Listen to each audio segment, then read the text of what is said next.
మీరు ఇంకా వేరే ఏం చేస్తున్నారు ప్రాజెక్ట్స్ నౌ? ఇప్పుడు నిజంగా ఈ 2026 వచ్చే ప్రాజెక్టులన్నీ కూడా చాలా ఆసక్తికరమైన, వైవిధ్యకరమైన ప్రాజెక్ట్స్ అండి. ఒకటి ఇప్పుడు 'పెద్ది' లాంటి ఇంత కమర్షియల్ సినిమాకి ప్యారలల్‌గా 'చెన్నై లవ్ స్టోరీ' అని ఒక గీతాంజలి లాంటి అందమైన ప్రేమ కథకి రాస్తున్నాను. ఆ తర్వాత 'స్పిరిట్' సందీప్ వంగ గారిది. యానిమల్ సృష్టించిన ప్రభంజనం మీకు తెలిసిందే. అలాంటిది దాన్ని మళ్ళీ అలా ఆ పునర్వైభవం తీసుకొస్తామని నేను చెప్పను కానీ, అది కాకుండా ఇంకోటి చేస్తాను. ఈ 3 తర్వాత 'దుల్కర్ సల్మాన్' పూజా హెగ్డే సినిమా ఒకటి ప్రారంభమవుతుంది కదా, జీవి ప్రకాష్ మ్యూజిక్. అది కూడా మంచి సంగీతం అండి.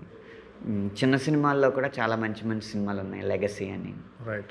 వీటన్ని ఈ 2026 ఉన్నంత వైవిధ్యంగా నా ఈ 20 ఏళ్ల ప్రస్థానంలో ఎప్పుడూ లేదు. రైట్.